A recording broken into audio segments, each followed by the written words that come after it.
This is the Building Automation Monthly Podcast with Phil Zito, episode 104. Hey folks, Phil Zito here, and welcome to episode 104 of the Building Automation Monthly Podcast. And in this episode, we will be discussing what are control sequences. And this will be the first episode of a multi-part series. I'm not quite sure how long the series is going to run, but I know it's going to be at least 2 episodes. And so what we are looking to do in this episode is to attack the main problem that is affecting building automation professionals, whether you're in sales, whether you're a technician, whether you're an operator, an engineer. It seems that this issue is rampant throughout the industry, and that is understanding of control sequences. I primarily see this affect technicians and salespeople, and occasionally I see it affect owners and engineers. But the primary victims of this are salespeople and technicians. And kind of what is the effect of not understanding control sequences? Because if we don't appreciate the effect, then we're not going to appreciate why we have to learn this. And so the issue is that from a technician perspective, you're not able to be as billable. I mean, you can still be billable to go install sensors and things like that, but if you're ever going to do programming, design, if you're ever going to do complex installation or service and troubleshooting, then you need to have these technical skills. And if you don't have them, well, then your ability to be revenued as a technician is substantially reduced. And I know that sounds like super impersonal. It's like, well, you're going to be a revenueable resource, and that doesn't sound very personal at all. But the reality is, at the end of the day, building automation system integrators, companies, they're all businesses, and they've got to make more money than they spend on their expenses. Otherwise, they're not going to be in business for a long time. And that's why, as a technician, I hear a lot of texts that they come to me and they're like, I just can't move up, or I can't seem to get out of $40,000-$50,000 a year. And almost always to a T, it points back at two issues. And one is not properly understanding control sequences, and the other is programming. Now, the control sequences is what we're going to address in this episode. In some future episodes, probably a month or two from now, we're going to be talking about programming. But when it comes to anything you do in building automation, you've got to understand control sequences. And the other issue I'm seeing, especially with technicians, is this thing called talent overwhelm. So I was talking to a client the other day who's looking to train, I think it was 16 people on his team. And he was telling me that his biggest issue is that, he's been in the field for a while. He understands how control sequences work. But because of that knowledge, because of that experience, he is being loaded with pretty much all the work. And his technicians want to learn, they want to get better, but they can't because he simply cannot spare the time to train them. And that's why he was talking to me about how can he train his team. But the core issue, as we started to dig into it, was that these technicians didn't understand kind of how things were supposed to function. So both on the installation and on the service side, they weren't being as effective. And you'll notice this is kind of a trend in the building automation industry, and I would guess it's probably a trend in the rest of the industries in the world. And that's when you're good at something, you tend to be tasked with everything. And if you're good with something, you tend to be someone who is a go-getter, someone who wants to learn, and because of that, your personality, maybe I'm just talking about myself here, but your personality is someone who, when you accomplish a hard task, when you get that recognition, and maybe it's not, public praise, maybe it's just the recognition internally that you succeeded, that really kind of fuels you. And so that fuels you into taking more and more and more tasks on, and before you know it, you're doing all the work. And that's where a lot of businesses that are trying to grow and technicians who are trying to move up, the technicians get stuck in that role because they can never hand off anything, so they'll always be there. And then the business can never grow because they can't train anyone to scale and grow the business. Now, I mentioned on the sales side, there's this issue as well, and that's more so on the sales side of just understanding two things, right? One, how is the system supposed to function and what parts are supposed to be provided. That way you can effectively gauge, what parts do I need? How much is this going to take labor wise? And then second is just understanding how systems function so that when you're working with a client, if they have an issue, you can understand that, hey, if you're having an issue with all of your spaces not being able to meet load when it goes above 90 degrees outside and not being cool, then you could start to think, well, is that a chiller issue? Is that possibly a simultaneous heating and cooling issue? Is that a potential issue with air balancing? If you don't understand control sequences, then you can't begin to start to work through problem solving with the customer. And that's really how you get, high margin work, is you become someone who's not just an order taker, not someone who's just responding to plan and spec bids, but rather you're going and you're being a solution. You're being, I hate the word trusted advisor. It's kind of stupid in my opinion, but you're being someone who the customer can rely on and who can actually help them solution a problem. So with that being said, with that frame being set of why control sequences are important, let's look at what they are. Okay, so the first thing we're going to do is I'm just going to read through a very brief spec, and I'm going to refer you to a past episode where we actually dive into what specifications are. So we're going to go through that. So like I said, I'm going to refer you to episodes 70 and 71, and then episodes 86 through 88. And as with all my episodes, you can just type in buildingautomationmonthly.com/70, 71, 91, whatever. So that's 70, 71, and 86 through 88. Those episodes are going to be diving into what specifications are, what plans are, what the design process is. So kind of really what my Design for BAS Fundamentals course focuses on, but at a much higher level. But at least make you conversational enough to understand the context of what we're talking about here. And as you know, if you've listened to the podcast for any amount of time, I'm really big on context, because context is what makes or breaks our understanding of building automation, because so many folks don't understand the context of the problem they're looking at, or the technology, or the strategy, and then because of that lack of context, they're unable to really apply what they're learning. So we're going to focus in on that, and in order to do that, you should listen to those episodes. Okay, so I have a really basic sequence of operations that I use in one of the lessons of my upcoming course, Control Sequence Fundamentals. And this really simple sequence is essentially telling us how a cooling-only VAV box should operate. And when you look at a sequence, sometimes they'll be within specifications, kind of in the in area 3 or area 4 of the specification. But if they're not in that specification, you'll often find them in a narrative document. And what a sequence is, essentially, it says, hey, you've got this system, and here's how it's supposed to operate. And when you first look at a sequence, if you don't have any experience looking at sequences, they can honestly, even simple ones like what I'm about to read to you, can be overwhelming. And don't worry, I'll link to this sequence in the show notes at buildingautomationmonthly.com/104. But for right now, let's just read through it. So whenever you look at a sequence, you're trying to determine one thing right away. And you're trying to determine what are the modes. You want to figure out the different states that these pieces of equipment can be in. So our first focus area, the first thing you want to ask yourself whenever you look at a control sequence is, what are the modes? Because that's going to affect how it operates. That's going to affect how you program it. That's going to affect how you service the piece of equipment.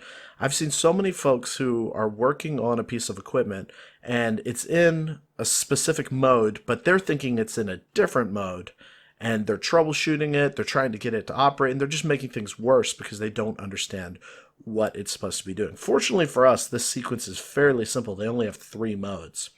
And we're going to focus in on the occupied mode. So essentially what's going on here is you've got an individual zone sensor, think room sensor, thermostat on the wall. And it's per zone slash box is what it says. Now, one of the concepts that I go through in my design course, and I've talked through in previous episodes, is the concept of space and zone. When you're dealing with BAS, these tend to be basically the same thing. But when you get outside of BAS, you've got to be very careful because, and when I say BAS, oh man, I don't want to go down this rabbit hole, but I do. I know where this rabbit hole is going to lead me, but I've got to go down it. So, okay, we're going to go down this rabbit hole. All right, so here's the deal. Building automation systems exist to control a control system, right? They exist to provide visibility of what the control system is doing, as well as they provide, I'm getting goosebumps, I'm so excited. I'm like, I get to go down a rabbit hole. All right, anyways, so what's going on here is they've got building automation systems and they monitor and command control systems. And control systems are quite simply pneumatics, direct digital controls, electromechanical systems, anything that processes an input and then commands an output. That is a control system. And a building automation system goes and controls control systems. Now, there's been this trend lately, for lack of a better word, of companies going and saying BAS do lighting, BAS do access control, because they're a building automation system. That makes complete sense, right? I mean, you would think a building automation system by default should do lighting, it should do access control, it should do audio visual. I mean, it's a building system that you're automating, right?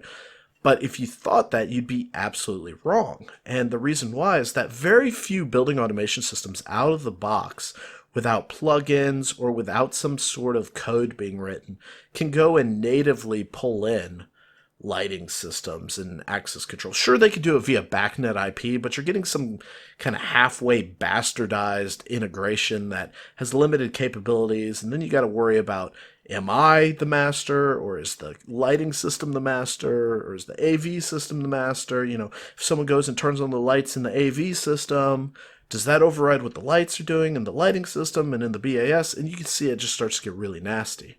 So often I caution folks to saying that a building automation system is going to automate the entire building, because that provides a level of expectation with customers and with designers and engineers that quite simply can't be achieved at the regular cost of a plan and spec project. What I mean by that is, plan and spec, the whole name of the game is to be low. You get lower than someone else, and you're basically shopping price, and it's like who can drop their pants the lowest and provide the lowest price. That way the mechanical can mark it up, and then the general can mark it up. That's just the reality of the construction market. It's not necessarily a bad thing. I mean, it happens all over the place. It's not just specific to BAS. But the reality is that with building automation systems, when you have an expectation that it's going to automate all these different systems, but you price it like a plan and spec project, it's a recipe for disaster. I mean, you're going to miss expectations, you're going to miss timeline, you're going to miss occupancy. When I say occupancy, meaning occupying the building, because the systems aren't going to work as designed. And you're going to have all these costs that if you don't properly cover yourself from a contractual perspective, you're going to have to bear those costs. All right, so pulling myself back out of that rabbit hole, the reason I tell you that is lighting has a concept called zones, but a zone in lighting can be multiple different spaces. AV, security, all these different systems, they have the concept of zone, but zone can drift across multiple spaces, whereas a space in BAS and a zone are often the same room. And what that means to you is that if you're trying to control a zone or a space in a BAS system that is a specific one space, and then that doesn't match up with the lighting system, which could be multiple spaces within a zone, you can then go and have some really nasty data matchup issues. I know we're getting a little advanced here, and I know this isn't exactly related to control sequences, but the important point with this is that realizing terminology matters. When you read through these sequences, terminology matters. And so if you are the one writing these sequences, I often deter folks from writing zone, and I encourage them to write space. That way, if there is any integration in the future, there's a clear delineation between zoned lighting and space-based BAS control. All right, I'll get off my soapbox and we'll go back to the sequence.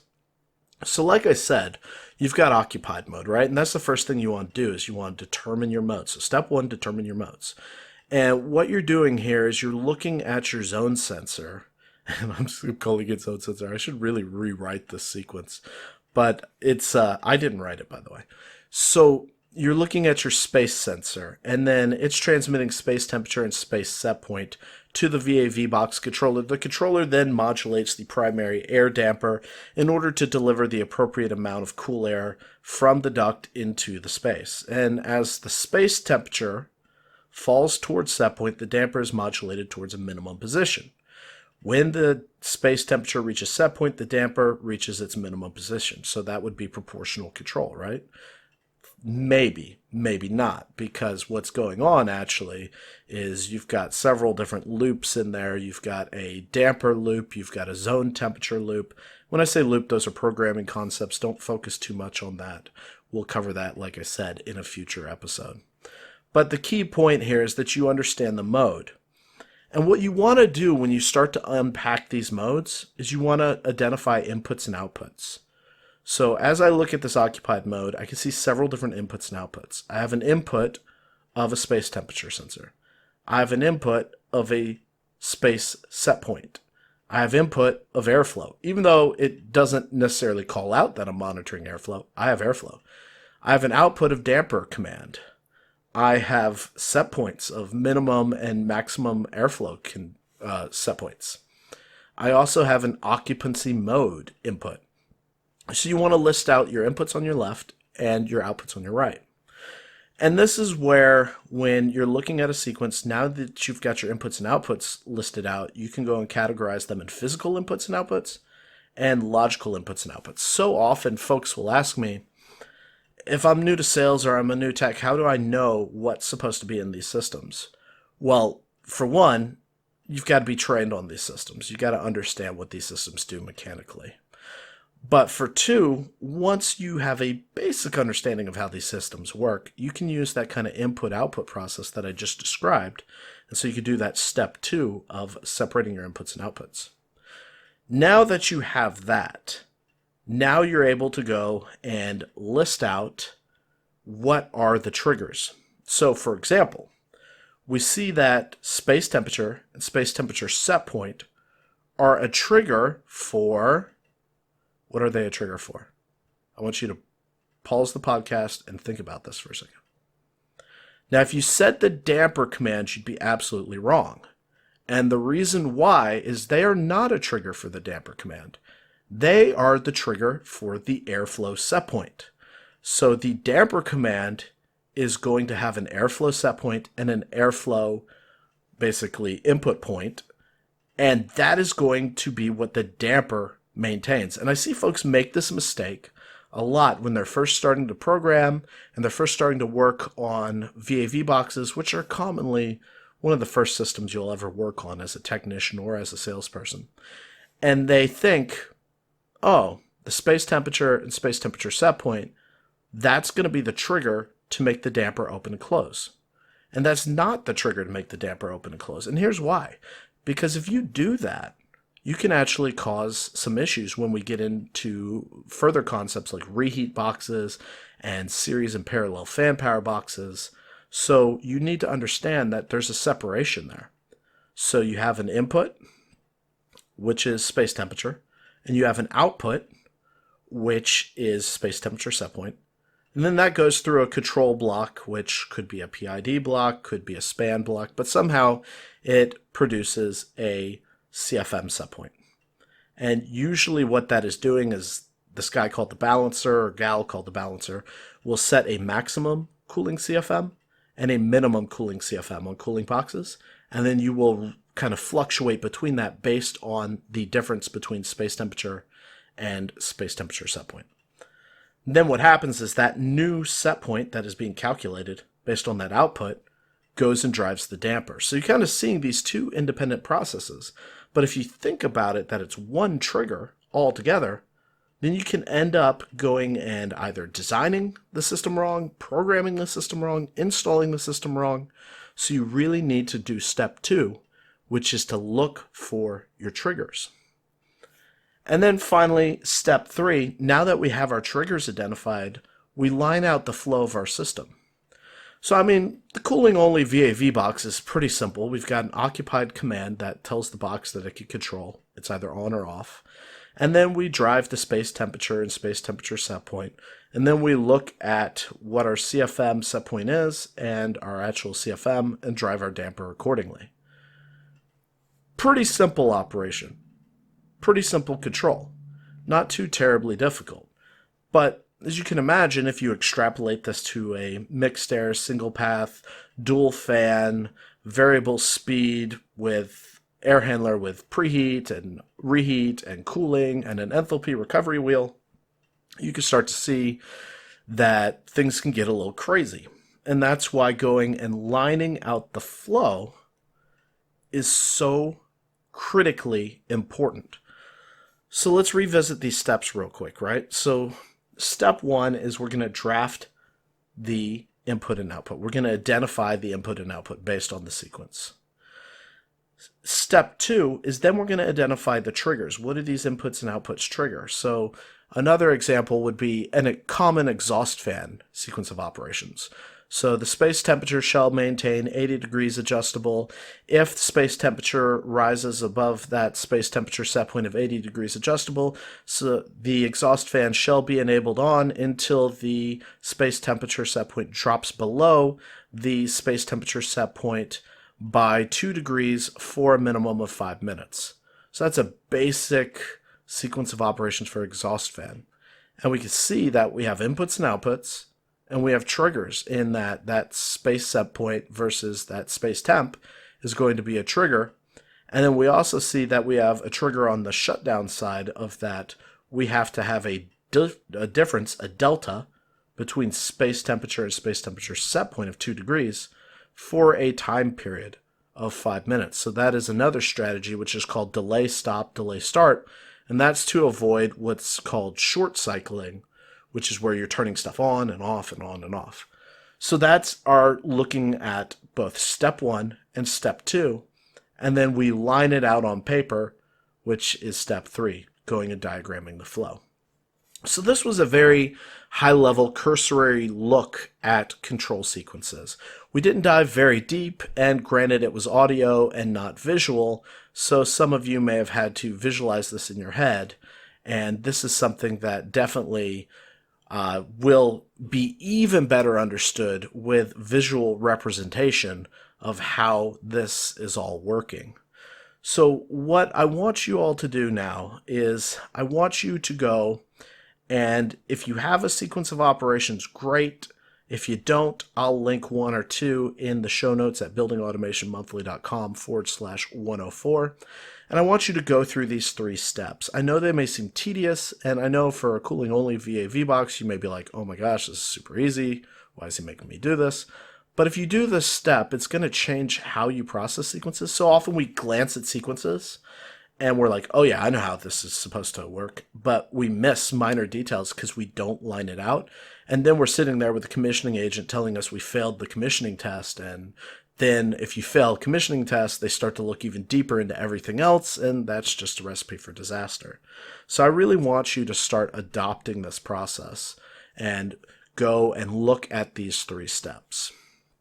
Now, as I mentioned, my new course, Control Sequence Fundamentals, is being released March 5th. It's a fully online course that is going to take you from A to Z through Control Sequence Fundamentals. So you're going to start off just understanding what sequences are. Then we're going to talk through how to digest them like I just went through. And then we are going to look at everything from room control all the way to complex central plant control. And maybe even look, well, it's not even maybe, I know for a fact, we're going to look at a little bit of integration and VRV systems and crack systems and also recovery systems as well. So there's going to be a lot to this course. I'm really excited about it. It's going to tackle the number one problem that the industry faces, which is how do you get folks to understand this without spending 20, 30 years in the field? And with that being said, like I said, that course is going to open up March 5th. So pay attention to both my store page as well as my LinkedIn and Facebook announcements, as I will be announcing once that course is open for enrollment and purchase. With that being said, next week we are going to be diving a little bit deeper into this topic. We're going to be looking at 3 strategies for dealing with sequences.